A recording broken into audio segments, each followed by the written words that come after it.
ये मानव जीवन अमूल्य निधि है। जो भजा लो, पाप कमा लो, पुण्य कमा लो, या पाप पुण्य को नष्ट के भगवत प्राप्ति कर लो। मनुष्य जीवन अमूल्य है, पर व्यर्थ बीता जा रहा है। जो नाम जप रहित समय गया, भगवत चिंतन रहित गया। हमें कितनी शीतलता और विश्वास है धन पर। ये क्या परम पद प्रदान कर देगा, ये क्या सुख प्रदान कर देगा। बैंक में रखे रखे रखे हमारे हृदय में क्या ये सुख प्रदान करेगा। कैसी मूढ़ता है, अभी प्राण निकल जाए सब गया। और राधा राधा परम धन आपके साथ जाएगा। बस चिंतन करता हुआ ये सुख भोग लिया, ये सुख भोगूंगा, ये एकत्रित कर लिया, ये खरीद लूंगा, ये कर लूंगा, वो कर लूंगा। इतने में मौत, मृत्यु दबोच लेती है, सारी कामनाओं को ध्वंस करके जीवन लीला ही समाप्त कर देती है। जब तक मृत्यु तुम्हें दबोच ना ले, तब तक कुछ कर सकते हो। भजन कर लो, नाम जप करते हुए अपने कर्तव्य कर्म का पालन करो। जिस धन मान परिवार विद्या यश और प्रभाव के भरोसे तुम गर्भ में प्रियालाल को भूल रहे हो, धन मान, ध्यान रखना। कई बार ये शब्द कहा है, अगर याद हो, भय और प्रलोभन इस मार्ग में दोनों भेजे जाते हैं। मायावी लोगों का संग होता है। धन मान परिवार विद्या यश प्रभुत्व, इसके गर्भ में आकर, इसके भरोसे में आकर जो तुम प्रभु को भूल रहे हो, अहंकार से फूल रहे हो, तुम्हारी जरा भी मदद ये न धन कर पाएंगे, न विद्या, न यश, न मान, न प्रभुत्व, और न मायावी लोग। हाथ मलते रह जाओगे, कुछ हाथ नहीं लगेगा। जब प्राण निकलने का समय आता है तो जीवन में जो किया वही सामने नाचता है, और वही तुम्हारे अगले जन्म का हिसाब बन जाता है। नेत्रों के सामने छा जाएगा वही दृश्य जो तुम्हारी दुर्गति होनी है। अगर भजन किए हो तो भगवान कहते अंतिम समय मैं उसकी स्मृति बनता हूं। यही तो भरोसा आनंद दे रहा है कि हमसे चूक हुई तो आपसे चूक नहीं होगी, आप हमारी स्मृति बन जाओगे। हाय, इतना सुंदर अवसर और इतनी मलिन आश्रय वृत्ति, धन विद्या रूप महत्व कुल परिवार व्यवहार, ये तुम्हारे किसी काम में नहीं आएंगे। अभी बात मान लो, किसी काम में नहीं आएंगे। ना तुम्हारी कभी सहायता कर पाएंगे और ना ये तुम्हें सुख प्रदान कर सकते हैं जिनका तुम भरोसा लिए हो। पद का, धन का, प्रतिष्ठा का, व्यवहार का, परिवार का, पक्का। ये उस समय समझोगे जिस समय तुम समझ पाकर कुछ कर नहीं सकते। मन पछतई है अवसर बीते, दुर्लभ देह पाए हरिपद भज, करम वचन अरु जीते। भगवत कृपा, मूर्तिमान मनुष्य शरीर प्राप्त होना। आंख ठीक है, कान ठीक है, नाक ठीक है, जबान ठीक है, सब स्वस्थ हो, बड़ी कृपा भगवान की। अब हमको भगवान की कृपा से सत्संग भी मिल गया। अब हमको पता भी है कि सत्य वस्तु क्या है, असत्य क्या है। वैसे सत्य वस्तु वो क्या है और असत्य क्या है तो गांव गली में भी लोग जानते हैं। जब किसी का शरीर छूटता है ना, माथे पे या कांधे पे 100 रखे होते हैं। गांव से दूर यात्रा में 2 आदमी माथे पे रखते हैं, एक आगे एक पीछे। नजदीक यात्रा में 4 आदमी कांधे पे ले लेते हैं और उस समय गान करते हैं, राम नाम सत्य है। पता है उनको सत्य क्या है, पर गीत केवल गाते हैं, चित्त में नहीं एक बार भी उनके कि हम क्या बोल रहे हैं। अंतिम जीवन लीला का अंतिम फल राम नाम सत्य है। तो अब जीवन भर लग जाओ हर कार्य करते हुए जबान से भगवान का नाम रटना, क्योंकि आज से तुम्हें पता चला कि जिस शरीर को ये बहुत अपना मान रहा था आज उसे फूंका जाएगा, वो नष्ट हो जाएगा। सत्य है तो भगवान का नाम, लेकिन वो केवल गाने में आता है।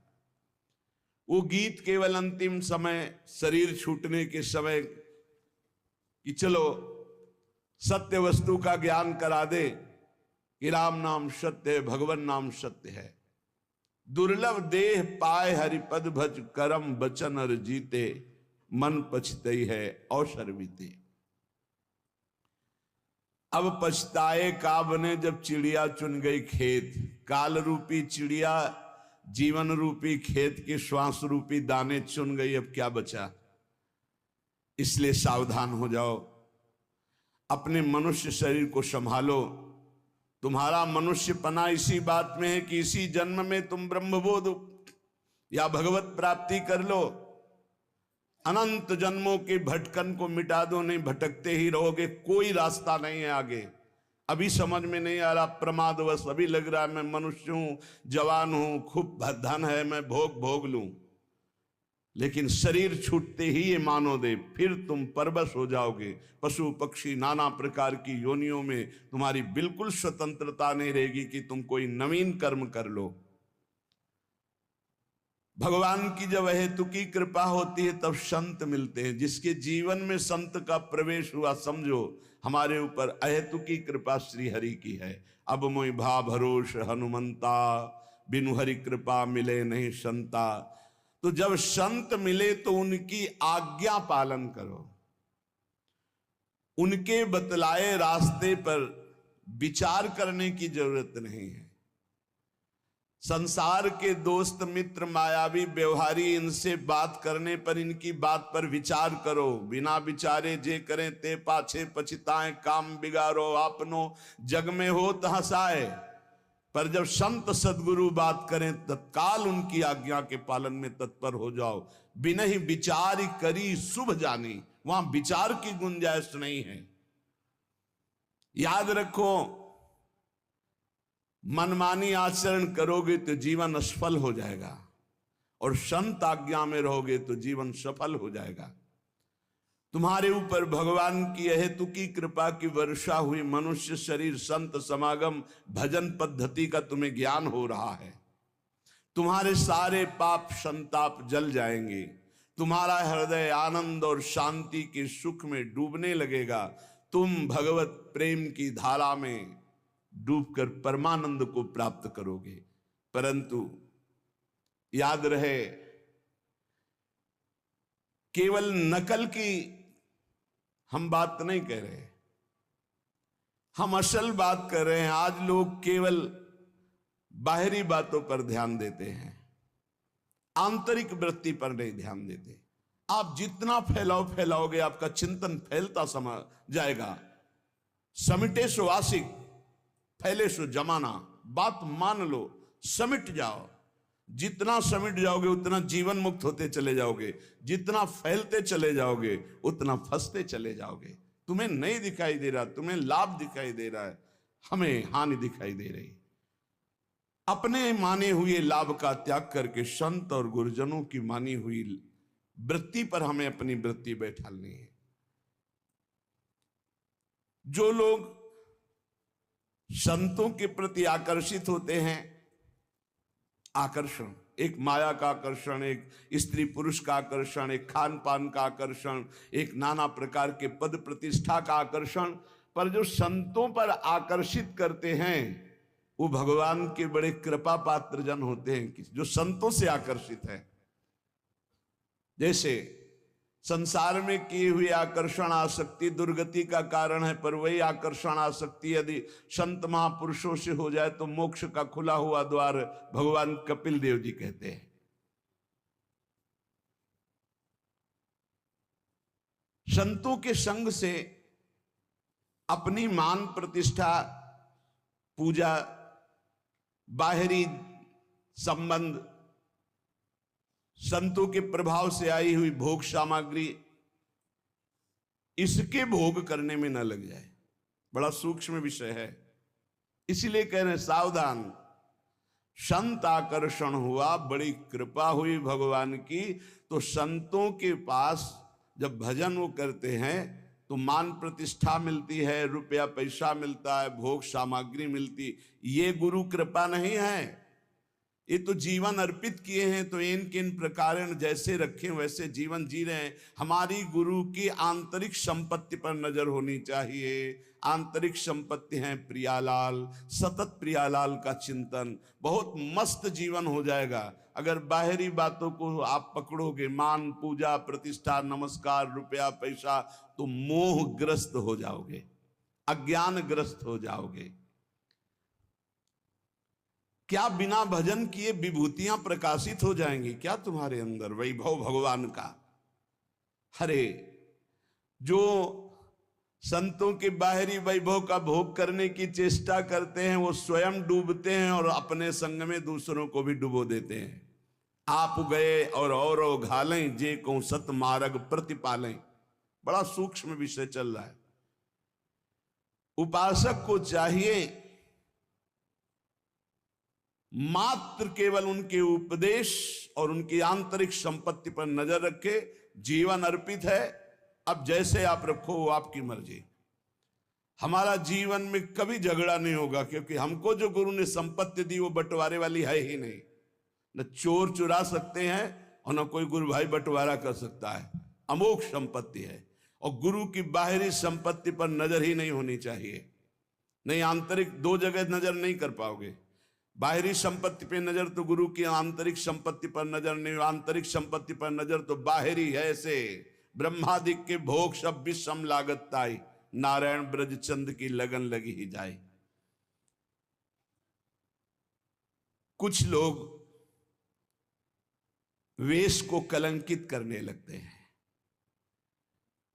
उनके मन में स्वांग रचना, लोगों को लुभायमान करना, धन संपत्ति, ये क्या गुरु मार्ग है? सत मार्ग से भ्रष्ट हो जाते। कैसे पाएंगे भागवतिक विभूतियों को? जो दिव्य विभूतियां पे प्रकट होती हैं संतों में, साधकों में, योग को 8 अंग में वर्णन किया गया है, अष्टांग योग। उसमें सबसे पहला आता है यम, नियम। तो पहला यम, यम ही 5 प्रकार के होते हैं। अहिंसा, मन वाणी शरीर से किसी को दुख ना पहुंचाना।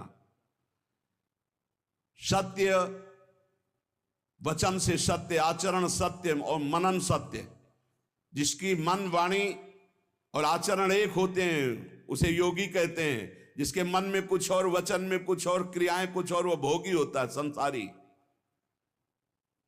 आस्ते, किसी के चोरी न करना।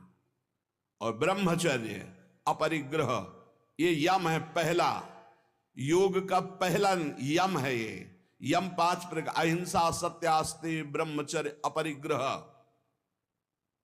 और नियम, शौच, शरीर की पवित्रता, इंद्रियों की पवित्रता, मन की पवित्रता, विचार की पवित्रता, संतोष। जैसी परिस्थिति है, कभी घी घना, कभी मुट्ठी भर चना, कभी वो भी ना बना। तपस्या, काम क्रोध लोभ मोह मद मत्सर, इनके ताप को, अंदर की जलन को चुपचाप मौन होकर सह जाना। स्वाध्याय शास्त्रों का, ईश्वर प्रणिधान, अपने इष्ट पर दृढ़ निश्चय, ये नियम है। अष्टांग योग की शुरुआत ही इसी से होती है। यम, नियम, फिर प्राणायाम, प्रत्याहार, ध्यान, धारणा, समाधि। जिसकी नींव में यम नियम है वही अष्टांग योग के महल को खड़ा कर पाता है और वही यम नियम की परम सिद्धियों को प्राप्त होता है। आजकल जैसा लिखा है, यम नियम से कोई मतलब नहीं, योग का ढोंग किया जाता है। यम नियम ही अहिंसा, सत्य, आस्ते, ब्रह्मचर्य, परिग्रह, यम, शौच, संतोष, तपस्या, स्वाध्याय, ईश्वर प्रणिधान, यही पूर्णता को प्रदान कर देंगे। ये बिल्कुल नहीं होते। इसलिए मान सम्मान रुपया की प्राप्ति के लिए योग का झूठा नाटक हो सकता है, लेकिन परमात्म समाधि में प्राप्त होने के लिए जो योग है वो यम नियम से प्रारंभ होता है।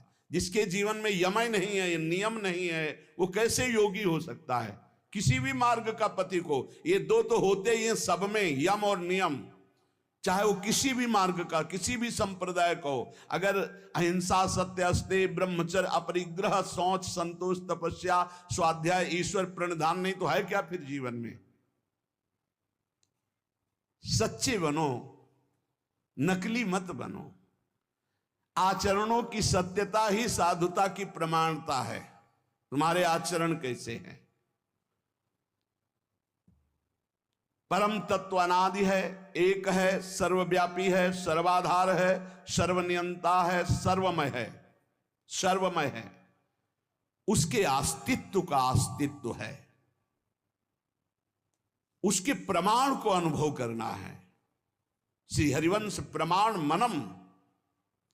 चेतना तो सब में, चेतनत्व रूप में परमात्मा विराजमान है। आनंद समुद्र सब में विराजमान, कौन डुबकी लगा पा रहा है?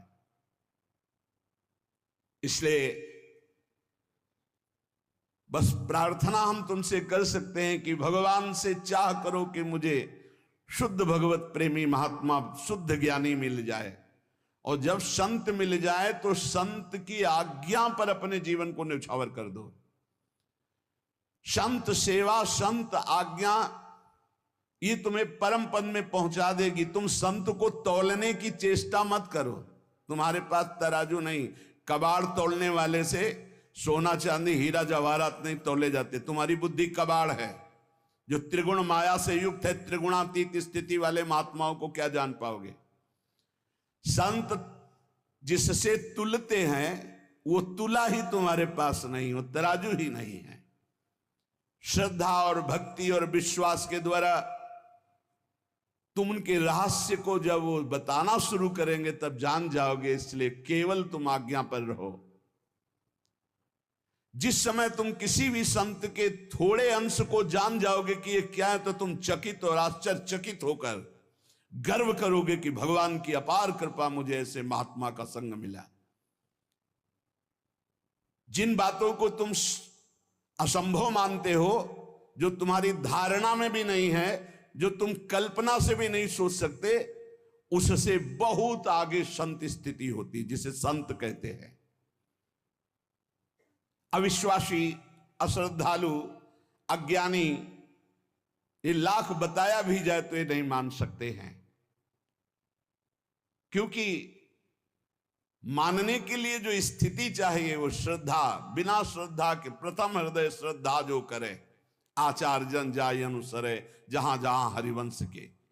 श्रीमद् भगवद गीता जी में श्रद्धावान लभते ज्ञानम तत्परा संहितेन्द्रिया। श्रद्धा, श्रद्धा। मोह में फंसी हुई बुद्धि संत का प्रमाण पत्र चाहेगी। दुनिया की चाहे जितनी बुद्धि लगा लो, जहां उनकी स्थिति वहां पहुंच ही नहीं सकते। वहां पहुंचने के लिए सर्टिफिकेट की आवश्यकता नहीं है। वहां पहुंचने के लिए मन बुद्धि को अर्पित करने की जरूरत है। मन बुद्धि को अर्पित कर दो संत सदगुरुदेव के चरणों में, धीरे धीरे जान जाओगे। संत ब्रह्म है, ब्रह्म स्थित ही संत है। ब्रह्मपरायण, ब्रह्ममय, ब्रह्मज्ञानी, परमात्मा, बहुत बड़ी बात कर, परमात्मा के वो आश्रय हैं, परमात्मा हैं, परमात्मा के प्यारे हैं, परमात्मा के शिष्य हैं, परमात्मा के आश्रित हैं, परमात्मा के आश्रय हैं। संत भगवान की दिव्य नित्य लीला में डूबे रहते हैं। संत भगवान की नित्य लीला के यंत्र है। भगवान उनके लीला में हृदय में बैठकर लीला करते हैं। ऐसे संत जिसको प्राप्त हो जाते हैं, फिर भगवान की प्राप्ति के लिए उसे कोई प्रयत्न नहीं करना पड़ता। भगवान की अमोघ दया से ऐसे संत मिलते हैं। संतों का मिलन, संतों की दृष्टि भगवान से भी मिलन से बढ़ करके है। क्योंकि भगवान के प्रेम की बात भगवान कभी अपने मुख से वर्णन नहीं करते। जैसे कहा गया कि भगवान के मिलने से भी बढ़कर भगवत प्रेमी महात्मा का मिलन है। तो भगवान के समीप उद्धव जी थे पर प्रेमी नहीं हुए, जब गोपी जनों से मिले तब प्रेमी हुए।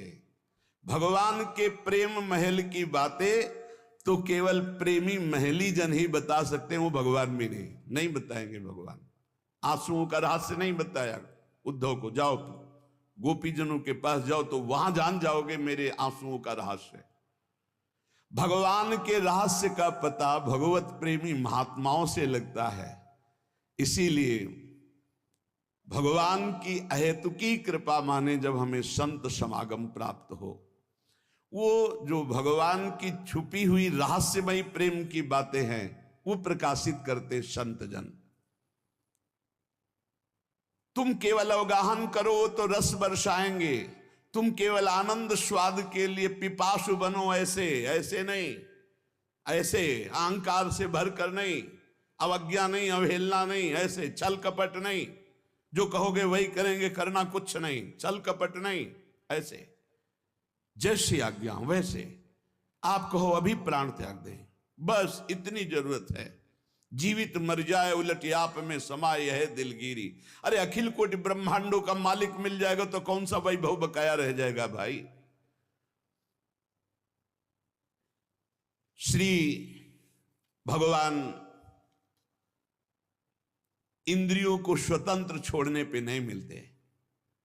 याद रखो, संत संग से इंद्रियां संयम में होती हैं, संत संग से इंद्रियों की शांति बढ़ती है, सुख प्रत्यक्ष दर्शने लगता है, कल्पना का नहीं। इसलिए संत संग का पहला सोपान, चाहे गृहस्थ हो चाहे विरक्त हो, ध्यान देकर सुनो। ये आज जो सर्वनाश किया जा रहा है ब्रह्मचर्य का, इसी से संत लाभ नहीं मिल पाएगा। चाहे गृहस्थ हो, संतानोत्पत्ति के लिए धर्म पूर्वक अपनी पत्नी से सहवास करने की शास्त्र आज्ञा करता है। ब्रह्मचर्य सेवन से अमोघ लाभ प्राप्त होता है। पहला, ब्रह्मचर्य सेवन से लाभ, संत संग का पहला क्षण है आचरण की पवित्रता। आचरण की पवित्रता, इंद्रियों की शांति, इंद्रियों की शांति अर्थात ब्रह्मचर्य, प्रत्येक इंद्रिय का ब्रह्मचर्य। ब्रह्मचर्य से तत्काल प्रभाव बढ़ता है। क्या? स्मरण शक्ति। बहुत ध्यान देने की बात है। अगर आपको भगवत स्मृति में डूबना है तो आपको ब्रह्मचर्य का पोषण करना पड़ेगा, चाहे जो हो। इसके बिना स्मरण शक्ति आपकी काम नहीं करेगी। स्मरण शक्ति बहुत प्रवीण, एक बार जो सुन लिया उसका सैकड़ों बार मनन हुआ, मनन होकर उसके आगे धारणा शक्ति। जो ब्रह्मचारी नहीं, स्मरण शक्ति नहीं होगी, धारण करने की शक्ति नहीं होगी, खोखला जीवन हो जाता है। स्मरण शक्ति, धारणा शक्ति और संकल्प शक्ति। इतने बजे जगना है, इतना करना है, ऐसे चलना है, ऐसे सब होगा। और जब ब्रह्मचर्य नहीं तो चाहे 1000 बार संकल्प करो, तुम्हारे काम में नहीं आएगा।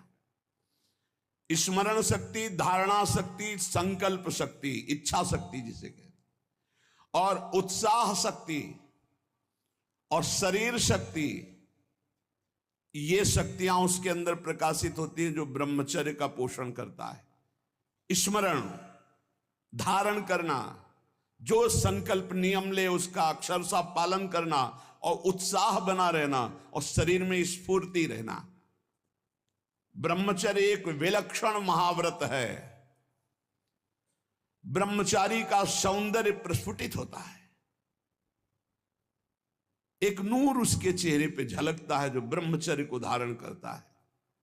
एक नवीन आकर्षण, बालवत चेहरा, एक आकर्षण होता है भागवती। और जिसका ब्रह्मचर्य पुष्ट होने लगता है, उसके शरीर से सुगंध आने लगती है। सुगंध, जो भोगी पुरुष होता पास से निकल जाए तो दुर्गंध निकलेगी, और जो ब्रह्मचारी होगा तो उसके शरीर में सौरभ होगी। ब्रह्मचारी का एक एक रोम तेज से युक्त होने लगता है, चेहरे पर हर समय प्रफुल्लता, मुस्कान, उसका हृदय नंदन वन हो जाता है, आनंद वन। बिना किसी कारण की प्रसन्नता बनी रहती है। शरीर अगर किसी असाध्य रोग से युक्त है तो भी उसके विचार कभी रोगी नहीं हो सकते, विचार स्वस्थ रहता है। और जो ब्रह्मचर्य नष्ट करता है, स्मरण शक्ति नष्ट, धारणा शक्ति नष्ट, इच्छा शक्ति नष्ट, उत्साह नष्ट, शरीर शक्ति नष्ट, सिकुड़ा हुआ मुंह, खिन्न मुंह, देखने से ही लगेगा पता नहीं कितना बोझा लादे हुए बैठा है दिमाग में। पथ्यास्यायी व्यायामी स्त्रीस्तु जितात्मा नरो न रोगी स्यात्। रोगी कौन नहीं है? बोले जो सदैव पथ्य का भोजन करता है और मित भोजन, हित और मित, शरीर के अनुकूल, साधना के अनुकूल और थोड़ा भोजन करता है, पथ्यास्यायी। दूसरा व्यायामी, रोज सत्संग में घुमा घुमा करके, चाहे आप 15-20 मिनट ही करें, व्यायाम करें, 2-3 किलोमीटर आप दौड़ो, चलो बाहर दौड़ने के लिए, नहीं तो ऐसे यंत्र चल गए, ट्रेडमिल, ऐसे यंत्र चले हैं, उसी में दौड़ लो, नहीं ट्रेडमिल तो दौड़ लगाओ। शरीर को एक बार पसीना पसीना करो, थोड़ी सी बैठक, थोड़ी सी डर, थोड़ा व्यायाम करो। ये साधना के लिए, भगवत प्राप्ति के लिए कह रहे हैं, कोई कुश्ती लड़ने के लिए नहीं कह रहे, ये जरूरी है। पथ्यास्यायी, पथ्य का भोजन, मित भोजन करने वाला, और व्यायामी, और स्त्रीषु जितात्मा। स्त्री शरीर है तो पुरुष की तरफ नहीं, पुरुष शरीर तो स्त्री की तरफ नहीं, जितात्मा, आकर्षित ना होना। नरो न रोगी स्यात्, उसे रोगी नहीं कहते, भले वह साध्य रोग से ग्रसित हो, और अगर ये नहीं है तो वो रोगी ही है। आज नहीं तो कल पता चल जाएगा कि वो रोगी है। साधना करने वालों के लिए इंद्रियों को पावन करना, इंद्रियों को संयम में रखना बहुत आवश्यक है। मन के गुलाम, इंद्रियों के गुलाम, स्वेच्छाचारी भोगों की दुर्दशा में पड़ा हुआ मनुष्य है आज। असंयमी मनुष्य का मन और मस्तिष्क, ध्यान से सुन लीजिए, असंयमी जो अपनी इंद्रियों मन को मनमानी लगाए हुए है, उसका मन और मस्तिष्क और हृदय सड़ा देते हैं, जीवन को सड़ा देते हैं। मन और इंद्रियों को संयम में रखकर भगवत चरणारविंद से नहीं जोड़ोगे, सड़ा देंगे तुम्हें, तुम्हारे अंदर ही इतनी सोच गलत कर देंगे, जलोगे। जो ब्रह्मचर्यहीन है, मनमानी आचरण करता है, ध्यान से सुनो, पहला लक्षण अशांत, दूसरा कहीं मन न लगना, अस्थिर चित्त, तीसरा अस्वस्थ, चौथा मलिन स्वभाव, हीन स्वभाव, किसी भी कार्य को कह दो सबसे पहले ना, उत्साहहीन, हर कार्य के लिए बोझा मानना, ना कर देना, सदा के लिए भय का डेरा पड़ जाना अंदर। ये देखो शास्त्र है, ये महापुरुषों के द्वारा लिखा हुआ, जिन्होंने अनुभव किया सबके मनों में अपने मन को मिलाकर। इंद्रियों का जो असंयम है वो हर तरह से मनुष्य को नष्ट कर देता है। लोग अंदर का सुधार नहीं करते। जहां जहां असंयम है वहां वहां अशांति है, दुख है, बेविचार है, संयम विहीन जीवन, शुष्क, उदासहीन, पशुवत जीवन है। पूर्ण ब्रह्मचर्य तो देश का, समाज का, आत्मा का, सबका परम लाभ, अपना परम लाभ, चाहे गृहस्थ हो चाहे विरक्त, जरूरी है। अपनी शक्ति को नष्ट करना, आवश्यकता के अनुसार धर्मयुक्त प्रयोग तो ठीक है। हम तो प्रणाम करते हैं उन गृहस्थों को जो गृहस्थ होते हुए ब्रह्मचर्य का नियम वृंदावन में लिए हुए और दूर दूर जगह देशों में रहते हैं और ब्रह्मचर्य का नियम लिए हुए। एक तो परिवार अमेरिका में है, आए हुए हैं कुछ समय से, भी हम वृंदावन में सत्संग में भी होंगे।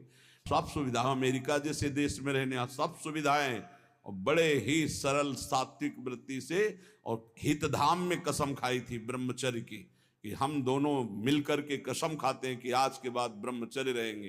कैसा जीवन! अपने तो कितने ऐसे परिवार हैं, हम तो उनको प्रणाम करते हैं जो एक साथ पति पत्नी रहकर संयम पूर्वक जीवन व्यतीत कर रहे हैं। बलिहारी भगवान की असीम कृपा है, जिसके संग का डर बना रहता उसी संग में रहकर दोनों निकल गए। कितनी बड़ी हेतु की कृपा! ये है आश्चर्य, ये है आश्चर्य। रात दिन एक साथ रह रहे हैं, फिर भी कसम खा के ब्रह्मचर्य रहे हैं। कितनी अपार कृपा श्री जी की! कैसा मन हो कर देती है श्री जी, नहीं तो बहुत कठिन है, बहुत कठिन है। वही जानते हैं जो इस मार्ग में चलते हैं। जो आचरणहीन है, जिसका भोजन ठीक नहीं है, अब लाख बार कहा जाता है सतोगुण भोजन करो, सात्विक भोजन करो। बाजार का ये अमुक चीज आनी चाहिए। कितने ऐसे बाजार की पैकिंग की चीजें निकलते हैं जिसमें कीड़ा रेंगते हुए चलते हैं। आप फिर पता नहीं कौन सी बुद्धि लोगों में फैल रही है कि घर का दाल रोटी बना करके नहीं खाएंगे, बाजार का आना, ऑनलाइन आना चाहिए। ऑनलाइन में हो जाओगे, हाँ ऑनलाइन में ही चले जाओगे। बहुत समझो सावधान, खान पान, नहीं तो ऑनलाइन में बुद्धि घूमेगी। श्री जी में चित्त लगाने के लिए थोड़ा ऑनलाइन से हटो, थोड़ा सा अपने चित्त को सुधारो। हम कह रहे हैं जबान में अगर सात्विक भोजन केवल जाएगा तो भजन में बहुत रुचि होगी, संयम से रह पाओगे। ये बावरे नहीं थे पुराने संत महात्मा जन की जो सात्विक ब्रजवासियों का अन्न या भिक्षान्न या सात्विक, देखो 10 दिन केवल देखो, शुद्ध दाल रोटी पाओ, मूंग की दाल वाली रोटी पा लो, फिर आप देखो भजन करके। और 2 दिन जरा इधर उधर होटल का पाके देखो, फिर देखो कैसा है। कोई भी कहीं भी हो, सात्विक वृत्ति से अपने घर का भोजन करो, कम से कम दाल पानी से धो लिए हो। और वैसे तो शुद्ध क्या रह गया, इतने केमिकल गेहूं में डाले जाते हैं, वो सब आकर के शरीर के ब्लड प्रेशर को, हृदय को, कई तरह के रोग पैदा करें। अब किसको किसको समझावे। गाय के गोबर आदि से जो फसल होती थी, बहुत 8 मन या 10 मन होते थे। हम किसान के घर में पैदा हुए तो हमें पता है। अब 40 मन 50 मन होती है।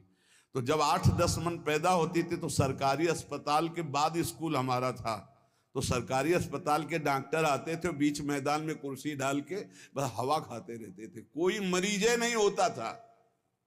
गांव में बुखार आया, 2-4 दिन काढ़ा पिया, ठीक हो गए, अस्पताल जाने की जरूरत नहीं होती थी। और आज अस्पताल में आप चले जाओ तो भीड़ लगी हुई है। क्यों? सब खान पान बिगड़ा हुआ है। तो जो ब्रह्मचर्य पालन करता है, रोग से लड़ने की सामर्थ्य आती है, शोक स्पर्श नहीं कर सकता, मोह पर विचार करने की सामर्थ्य आती, प्रमाद स्थिति नहीं रहती, अकर्मण्यता नहीं रहती, अकाल मृत्यु नहीं होती। ब्रह्मचारी कभी विचारों से दरिद्र नहीं होता है, चिंता नहीं होती, उसके हिंसात्मक वृत्ति नहीं होती, द्वेष नहीं होता, ईर्ष्या नहीं होती, अशांति नहीं होती। ब्रह्मचर्य समस्त दोषों का नाश कर देता है।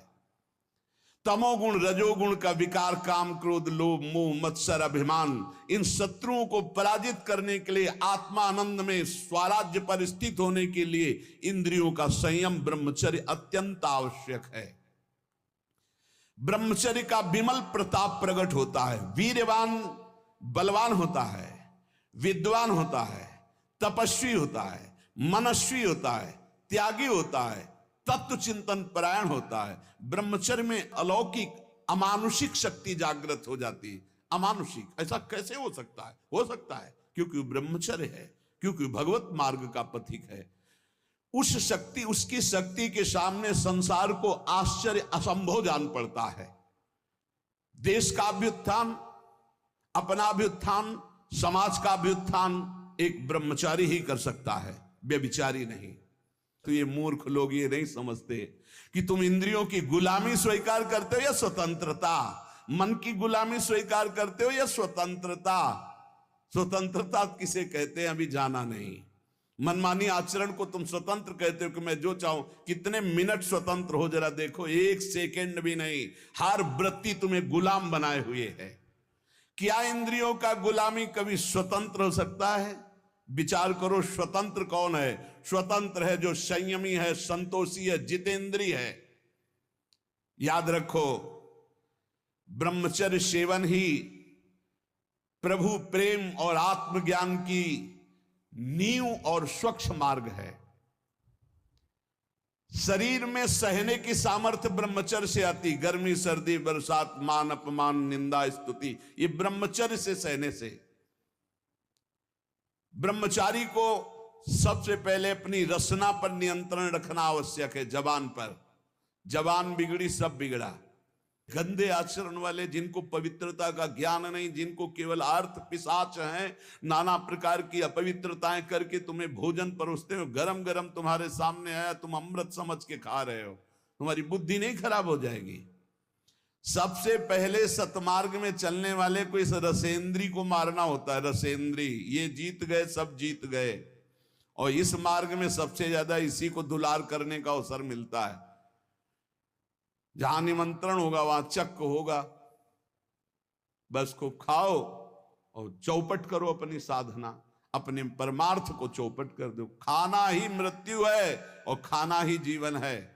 जो पवित्र भगवद अर्पित मित आहार करता है वो अपने जीवन को भागवतिक बना लेता। कितना खाओगे? याद रखो, परमार्थ में चलने के लिए रसेंद्री को बहुत शासन में जरूरत है, बहुत शासन की जरूरत है रसेंद्री में। अगर रसेंद्री आपकी छूटी हुई है तो कोई भी इंद्री आपके कब्जे में आने वाली नहीं। भोजन किया जाता है जीवन रखने के लिए, प्राणों का पोषण। और आप ये समझो, जैसे आप 400 ग्राम अन्न पा लिए तो आपकी जीवनी शक्ति उसमें पचाने में कम लगेगी और आपके चिंतन में ज्यादा लगेगी। 800 ग्राम डाल लिया। एक दिन सुना था 24 घंटे में एक मानव शरीर को स्वस्थ रहने के लिए 400 ग्राम अन्न की जरूरत होती, बस। इसके बाद तो ऊपर ओवरलोड करना है। इतनी हानि है, आप नहीं समझ पा रहे, रोगों का घर बढ़ा रहे हो। थोड़ा भोजन करो, सात्विक भोजन करो, और ऐसा भोजन करो जिसमें तेल आदि गरिष्ठ पदार्थ ज्यादा न हो, तो आपकी जीवनी शक्ति बढ़ेगी। आप उसी जीवनी शक्ति से भजन करेंगे। भजन में मन क्यों नहीं लगता? आप देखो, एक दिन खा के अच्छे, और एक दिन 2 रोटी खाओ केवल हमारे कहने के अनुसार, कि आपको लगे कि हाँ भूख लगी अभी, और छोड़ दो। फिर आप भजन में लगो, देखो कैसी वृत्ति जाएगी, सतोगुणी। चंचलता मन की तभी रुकती है जब सात्विक भोजन होता है। नेत्र की चपलता, बार बार इधर उधर देखना, कानों की चपलता, प्रपंच की बात सुन, हर इंद्री का ब्रह्मचर्य हमें चाहिए। तो बहुत लाल मिर्च वाला गर्मा गर्म, ये ब्रह्मचर्य के लिए सब हानिकारक। उत्तेजक भोजन नहीं, उत्तेजक दृश्य नहीं, उत्तेजक बातें नहीं, तभी संयम से चला जा सकता है। प्रतिदिन एकाग्रता पूर्वक कुछ सदग्रंथों का स्वाध्याय सबको करना चाहिए, सत्संग सुनना चाहिए, परम पवित्र महाभागवतों के चरित्र पढ़ने चाहिए, सरलता पूर्वक विश्वेश्वर भगवान की प्रार्थना, उनका नाम जप करना चाहिए। केवल ऐसे संयम से चलने से सबकी उन्नति का भाव जागृत हो जाता है, निस्वार्थ भाव जागृत हो जाता है। पूरे जगत का मंगल वो कर सकता है जो संयमी है। जो संयमी नहीं, वो दीन दुखी अपनी इंद्रियों के पोषण भरण में लगा रहता है। याद रखो, सच्चित आनंद स्वरूप परमात्मा की प्राप्ति ही तुम्हारा लक्ष्य है। वो अमृतानंद शांत समुद्र तुम्हारे हृदय में है। तुम्हें लगना पड़ेगा इस मार्ग में, तुम्हें प्रयत्न करना पड़ेगा। वो प्रयत्न गुरु कृपा से, भगवत कृपा से है, ये मानना होगा, नहीं तो अहंकार हो जाएगा। नमा ऋषिभ्या पूर्वजेभ्या पूर्वेभ्या पथिकृतभ्या, ये महामोह में ज्वाल में मैं उन ऋषि मुनियों को नमस्कार करता हूं जिन्होंने हमको ये मार्ग पूर्व में अनुभव करके बताया है। देखो, जैसे तुम्हारे मन की क्या वृत्ति है ये जानना हो, पूरे जगत के मन की क्या वृत्ति है ये जानना हो, तो थोड़ी देर मन को किसी विषयी पुरुष में तदात्म किया जाता है, फिर उसकी जो मन की तरंगे हैं वो सब मन में आती, तब होता है अच्छा ऐसी स्थिति। तो लगता है महात्मा लोग कैसे जानते बिना अनुभव किए, संसार का तो अनुभव नहीं किए, इनको तो संसार का अनुभव, फिर जानते कैसे? वो तुम्हारे मन में जानते हैं, तुम्हारे मन में जो चल रहा, मन को मन में मिलाया और 1 मिनट में सब जान लिया। और वो फिर जब बोलते तो हाँ हाँ ऐसा ही चलता है, ये तो आश्चर्य की बात है, तो ये तो हमारे मन की बात है, क्योंकि तुम्हारे ही मन की बात तो जान करके बोल रहे हैं। तो अनेक जन्मों में भ्रमण करते हुए ध्येय की प्राप्ति के लिए हमें भगवान ने मानव जन्म दिया, हमें अपनी इंद्रियों को संयम में रख करके सत्संग, स्वाध्याय, सेवा, सुमिरन, इसमें डूबना है। इसमें श्री भगवान स्वयं कह रहे हैं सबरी जी से, प्रथम भगति संतन करि संगा, दूसरी रति मम कथा प्रसंगा। सबसे पहली भक्ति है भगवान के प्रेमी भक्तों का संग, दूसरी भक्ति उनके मुख से निकली हुई भगवत चर्चा। भगवान श्री रामचंद्र जी महाराज कह रहे हैं संतों का सेवन करो। संत शब्द नहीं कहा, संतन, बहुत से संतों का। संत और संतन बहुवचन प्रयोग किया। जहां भी भगवान की चर्चा करने वाले प्रेमी भागवत जन मिले, उनकी एक एक बात गौर से सुनो, अपने जीवन में धारण को, लेकिन भगवान से युक्त। भगवान ने जाति पक्ष को नहीं कहा, कुल पक्ष को नहीं कहा, विद्या पक्ष को नहीं कहा। जाति पाति कुल कर्म धर्म बड़ाई ये सब भगवान कहते मुझे। एक बार एक कारे नाम के मुसलमान भक्त थे, उनको स्वप्न में भगवान श्री कृष्ण ने एकदम, तो सब भूल गए और बस भगवान श्री कृष्ण के आशिक हो गए। उनको भक्तजन कारे ही कहने लगे, श्याम सुंदर के नाते से कारे ही। वो बड़े महान, हर समय केवल कृष्ण कृष्ण कृष्ण और उसमें डूबे रहते हैं। एक समय भ्रमण करते हुए वो जब नीलांचल पहुंचे तो जगन्नाथ जी के दर्शन के लिए बड़ा प्रेम उमड़ा। जब वहां दर्शन के लिए गए तो मंदिर में परिचय पूछा गया, क्योंकि उनकी वेशभूषा तो देखते ही संशय हो गया कि, तो पूछा तो उन्होंने सच्ची बात बता दी, मैं अमुक कुल में जन्मा हूं ऐसा है। उनको धक्का मार के बाहर कर दिया है। तुम जगन्नाथ जी के मेन प्रधान द्वार से ही उनको, जो सेवक जन थे उनको ऐसा मान करके द्वार से ही उनको हटा दिया गया। और वो बहुत अंदर ही अंदर लड़े, हम तो जानते भी नहीं थे आपको, आपने ही आकर स्वप्न में परिचय दिया, मेरे चित्त को चुराया, अपना दास बनाया, और आपने उत्साह पैदा किया कि चलो मेरे दर्शन करने, तो नीलांचल दर्शन कर, फिर ऐसा क्यों धक्का दिलवा दिया? द्वार पर से हटा दिया तो वो कवि प्रकृति के थे, एकांत में जाकर के बैठ गए और कहने लगे, यदि तू जगत का नाथ तो हमारी भी सुध लीजिए। कह रहे हे कारे, तूने करार किया, स्वप्न में आकर मेरे दिल को चुराया और बता दिया कि तू ही मेरा स्वामी है, और तू मुझे अलग मान करके धक्का दिलवा करके भगवा दिया। क्या यही प्रेम है? यदि तू जगत का मालिक है तो अब मुझसे रहा नहीं जा रहा है। आपने हमारे को अपने दरबार से भगवा दिया। यदि तू सर्वलोक महेश्वर सबका मालिक है